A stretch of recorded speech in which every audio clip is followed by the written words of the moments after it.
Hello everyone. तो आज हम स्ट्रेन एनर्जी मेथड से डिफ्लेक्शन फाइंड करेंगे बीम ए बी की। ए बी हमारा बीम है, तो इसकी डिफ्लेक्शन कितनी आएगी due to load P at C. तो हम इसे स्ट्रेन एनर्जी मेथड से सॉल्व करेंगे। सबसे पहले आपको 3 इक्वेशन बताना चाहिए। 3 equation equilibrium equation, 3 equilibrium equation वो होती हैं V A forces in X direction का summation 0, summation of forces in Y direction equal to 0, moment का समेशन 0। ये 3 होती हैं इक्विलिब्रियम इक्वेशन। तो इसमें आपको क्या करना होगा, सबसे पहले यहाँ से देखिए V A plus V B equal to P. पहली इक्वेशन ये बन जाएगी, फोर्सेज इन वर्टिकल डायरेक्शन का सम 0, वी ए हमारी और वी बी एक की डायरेक्शन में है, तो हमने मान लिया ये किसके इक्वल होगा, इसका सम जो नीचे का वाली फोर्स है उसके सम के बराबर होगा। तो पहली क्वेश्चन लिख लेते हैं। सेकंड इक्वेशन हम मोमेंट वाली लगाएंगे। तो हमने वी ए और वी बी की वैल्यू पता करनी है। तो वी ए की वैल्यू कैसे पता करेंगे, हम क्या करते हैं मोमेंट अबाउट ए 0 ले लेते हैं, मोमेंट से आ जाएगी। मोमेंट अबाउट ए क्या हुआ, देखिए मोमेंट क्या होता है, मोमेंट होता है फोर्स इनटू परपेंडिकुलर डिस्टेंस। ठीक, एक ये देखिए फोर्स वी बी अबाउट ए, इसका मोमेंट आएगा एंटी क्लॉकवाइज। मान लेते हैं एंटी क्लॉकवाइज नेगेटिव है, इसका साइन नेगेटिव मान लेते हैं एंटी क्लॉकवाइज का। इसका परपेंडिकुलर डिस्टेंस कितना है, पूरे स्पैन का लेंथ मान लेते हैं एल है, तो ये आएगा एल। तो उसके बाद ये पी फोर्स, इसका मोमेंट आ जाएगा ए की तरफ, तो ये क्लॉकवाइज है तो पॉजिटिव, ये ऐसे क्लॉकवाइज। पी इंटू ए, इसका परपेंडिकुलर डिस्टेंस है ए इक्वल टू 0। ए का मोमेंट नहीं आएगा क्योंकि ये उसी पॉइंट पे एक्ट करिए जहाँ पे हमने मोमेंट लेना है, तो इसका मोमेंट 0 हो जाएगा। तो क्या आ गया, V B into L equal to P A, यहाँ से आ गया वी बी क्या आ गया पी ए बाई एल। तो अभी वी बी की वैल्यू मिल गई है। तो अब इक्वेशन 1 में पुट कर देंगे, V A plus P A upon L equal to P.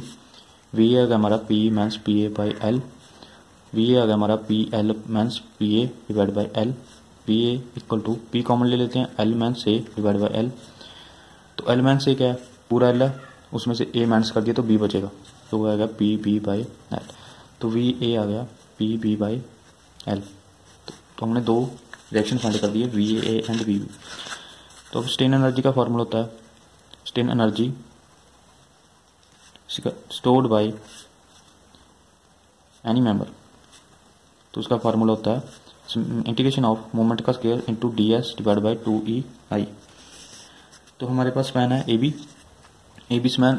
हम क्या करेंगे, ए सी का स्ट्रेन ए सी का जो पार्ट लग लेंगे, सी बी का लग लेंगे। ठीक है, क्या करना है, ए बी स्पैन टोटल हमारा 2 पार्ट से बना है, ए सी प्लस सी बी। तो ए सी की strain energy plus C B की स्ट्रेन एनर्जी को सम कर देंगे तो टोटल आ जाएगी।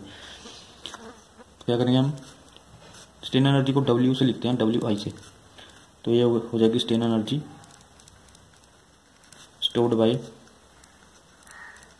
AC plus strain energy stored bye BC। AC की स्ट्रेन एनर्जी प्लस CB की स्ट्रेन एनर्जी को सम कर देंगे, टोटल आ जाएगी। तो यहाँ से हमने एक ये M मोमेंट देखना है कितना आएगा। मोमेंट को फाइंड करने के लिए हम AB 2 अलग अलग बना लेते हैं।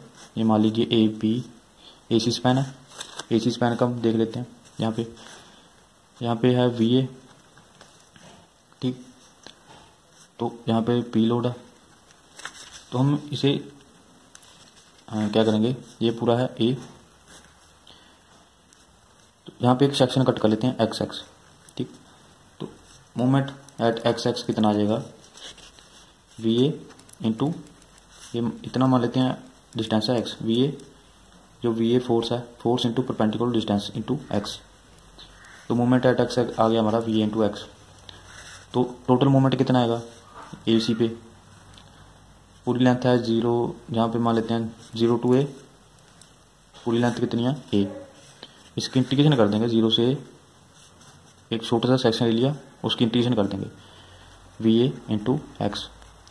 ठीक, तो इसकी छोटे की इंटीग्रेशन करेंगे तो सारा हमारे पास क्या आ जाएगा, मोमेंट आ जाएगा। तो मोमेंट आ गया, तो इसे हम फॉर्मूले में पुट कर देते हैं। तो मोमेंट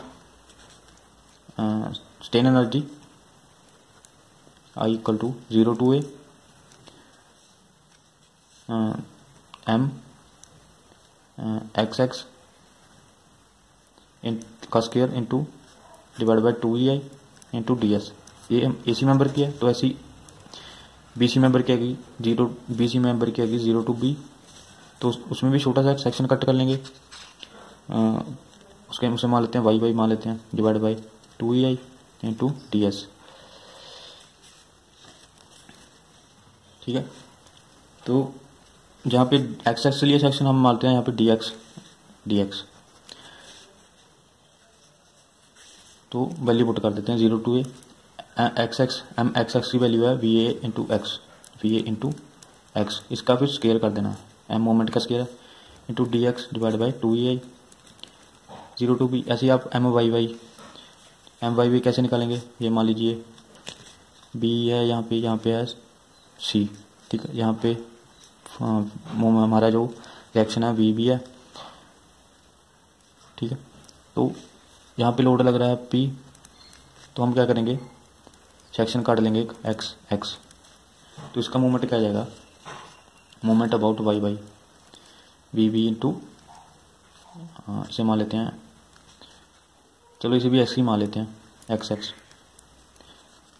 तो ये आ जाएगा VB into B, force into perpendicular distance x मान लेते हैं। तो मोमेंट x कितना आ गया VB इंटू बी, तो ये कितना आ गया VB into B divide by 2EI into dx। तो इसे सोल्व कर लेते हैं, VA की वैल्यू पुट कर देते हैं। VA की वैल्यू है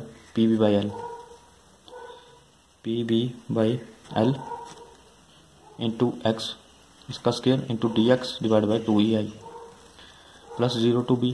VB की वैल्यू भी पुट कर देते हैं PA बाई L इंटू ये सॉरी यहाँ पे आ जाएगा, ये पूरा B नहीं लेना हमने, ये पूरा B है, तो इस हमने इतना मान लेते हैं x है, इतना x है, तो VB इंटू एक्स पे देखना है moment into x, VB into x, यहाँ पे x आ जाएगा इंटू dx, इसका स्क्वायर है डिवाइड बाई 2EI। तो हम इसकी इंटीग्रेशन कर देते हैं अभी, तो ये आएगा 0 to A B square upon L square B square x square upon L square into dx। तो ये कांस्टेंट है, तो इसे बाहर लिख लेते हैं 2EI प्लस इसका आ जाएगा 0 to B square A square upon L square x square dx divide by 2EI। तो इसमें से भी कांस्टेंट को बाहर निकाल लेते हैं 1.2EI। P भी कांस्टेंट है, B भी कांस्टेंट है, पूरा स्पैन की लेंथ भी कांस्टेंट है 0 to A x square dx। यहाँ पे ऐसे ही करेंगे 0 to B स्क्वायर बाहर लिख लेते हैं, A स्क्वायर भी बाहर लिख लेते हैं कांस्टेंट है, L स्क्वायर भी बाहर लिख लेते हैं और 2EI भी बाहर लिख लेते हैं, तो अंदर बचेगा एक्स स्क्वायर इंटू dx। तो इसकी वैल्यू क्या आ जाएगी, एक्स क्यूब डिवाइड बाई 3, इसकी इंटीग्रेशन होगी x cube divide by 3 0 to A। तो ऐसे ही P square A square divide by 2EI into L square, इसकी इंटीग्रेशन भी x cube divide by 3 0 to B। तो ए पुट कर देते हैं, इसकी value A cube divide by 3 minus 0 B square A square upon 2EI L square, तो इसकी B cube divide by 3 into 0 into minus. तो यहाँ से हमारे पास वैल्यू आ जाती है P square B square A cube B square A upon 3 2 का 6 EI L square plus P square A square B cube upon 6 EI L square. तो यहाँ से हम क्या करेंगे, तो इसमें से 6EI हमारा LCM आ जाएगा, 6EI L स्क्वायर LCM आ जाएगा, तो ऊपर आ जाएगा P square B square A cube plus P square A square B cube तो ऊपर पी स्क्वायर कॉमन है और पी स्क्वायर हमारा कॉमन आ रहा है, तो पी स्क्वायर कॉमन आ रहा है तो बीच बचेगा P square A cube plus A square B cube, ठीक, divide by 6EI L square. तो यहाँ पे और भी कुछ कॉमन आ रहा है, देखिए इस ए स्क्वायर भी कॉमन आ रहा है, ए स्क्वायर भी कॉमन आ रहा है एंड बी स्क्वायर भी कॉमन आ रहा है, ठीक। यहाँ पे देखिए इसके पास भी बी है, इसके पास भी बी है, तो छोटे वाला कॉमन आ जाएगा बी स्क्वायर, इसके पास है ए क्यूब, इसके पास है ए स्क्वायर, तो ए स्क्वायर कॉमन आ जाएगा बाहर, तो बचेगा यहाँ पे A plus B divide by 6EI L square. P A square B square but is A plus B, A plus B क्या है हमारा, तो A plus B whole length कितनी है, ए प्लस बी है एल, ठीक है। तो ये आ जाएगा P square A square B square L upon 6EI L square, L से एल कैंसिल हो गया, P square A square B square divide by 6EI into L. तो ये हमारा क्या आ जाएगा, टोटल स्ट्रेन एनर्जी आ जाएगी इतनी। अभी हमने डिफ्लेक्शन फाइंड करनी है, तो डिफ्लेक्शन फाइंड करने के लिए हम एक फॉर्मूले की मदद लेंगे। तो deflection delta under any load क्या होती है, करली WI डिवाइड बाय करली P। तो ये फॉर्मूला क्या बताता है, हम पार्शियली डेरिवेटिव करेंगे स्ट्रेन एनर्जी का, ठीक, partially derivative of strain energy. इसके रिगार्डिंग हमने जो हमारा लोड है उसके रिस्पेक्ट में, तो ये हमें डिफ्लेक्शन दे देगा, तो आप इसे याद कर लीजिए। तो देखिए इसमें इसकी इंटीग्रेशन नहीं, पार्शियल डेरिवेटिव क्या होगा, करली बाई करली P। तो WI की वैल्यू कितनी है, ये वाली है P square A square B square upon 6EI into L. तो इसका पार्शियल डेरिवेटिव P के रिस्पेक्ट में क्या होगा, 2P A square B square upon 6EI into L. तो यहाँ पे आएगा 3P A square B square upon 3EI into L. तो ये हमारा डिफ्लेक्शन की वैल्यू कितनी आएगी, डेल्टा दिस वन। तो please like and share this video and subscribe to my channel. Thanks for watching this video.